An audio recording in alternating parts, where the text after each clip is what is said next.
In this video, I'm going to be showing you how to illustrate an apple using watercolor brush pens. We're using the Stedletter dual brush pens as well as some of the Koi Sakura coloring brush pens. Okay. Now these pens have two ends. They've got one end that is a brush and the other end that is fine tip for details. Those fine tip ends will be really helpful for us to get some of the streaky effect on this apple. I've previously illustrated this apple on this YouTube channel using pencil crayons, so this is just another way of doing that. Now this paper that I'm working on is a moleskin sketchbook, so it's pretty robust. I have previously used these watercolor brush pens here on these pages, and I've used them both just pure as well as mixed with water, so it gives you a good indication of the color quality that we're going to be achieving. All right, here we go.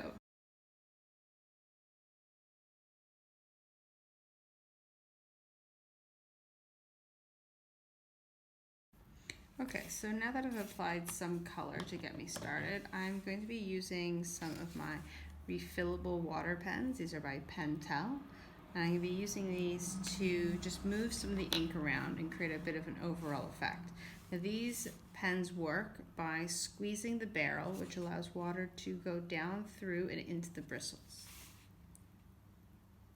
You don't need to squeeze very hard, you just need to kind of go down a little bit, and then you use that to just shift the ink and dye stuff around.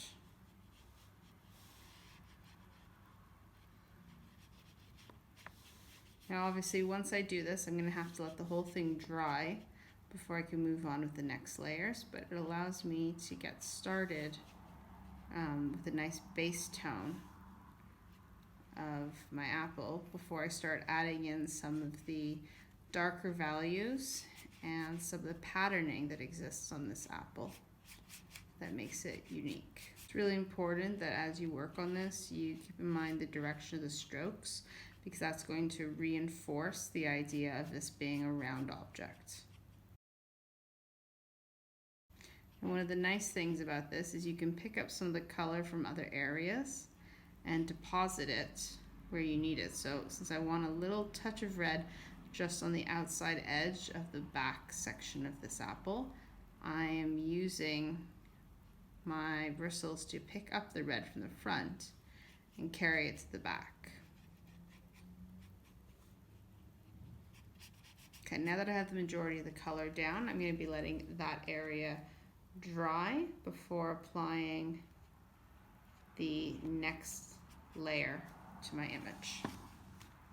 The next section that I'm going to be adding is a little bit of the shadow. I want to make sure I get that shadow blocked in somewhat before I get too far along in the image.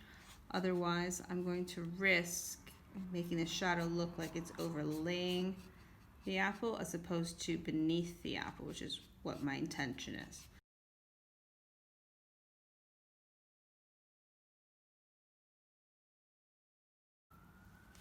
For this back or this inside section of the apple, I'm using the finest nib I have available in these brushes to allow me to blend that sort of muddy green that happens in these back sections. You can see that quite a bit of water has come out already. I probably squeezed a little too hard, and so I might have a little bit of trouble getting that area to dry in a speedy fashion. In an ideal world, I would have a heat gun here and that would help speed this up, but I'm just gonna have to make do with what I've got. I really want to move this around because I don't want those streaks to stay too strongly.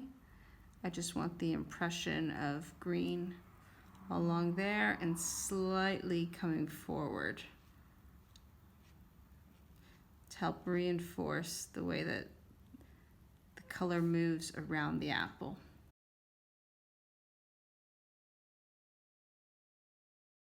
Okay, so I've left my piece outside to dry in the heat, and it has dried pretty well. However, you'll notice that because there was too much water in that section, it's got this effect around the edges that isn't so nice. I'm going to have to try to cover with the subsequent layers.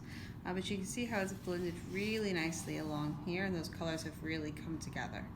So this next step that I'm going to be doing is about really refining the values and trying to get some of the patterning that exists within this apple to make it look more accurate to the apple that I'm actually trying to draw.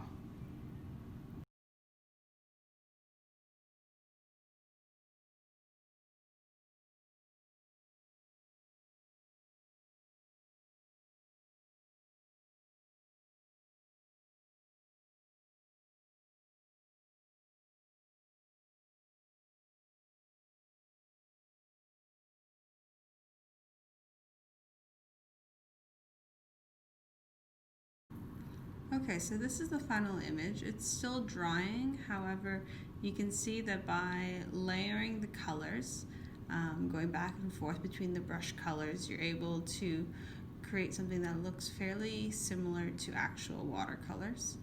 And you're able to achieve highlights and shadows by modeling with the curves and the choice of colors. If you choose to use a brush to add some water, it does help kind of smooth out the final image, but you can see that the texture is still quite rough. I haven't really refined it right down to the edges.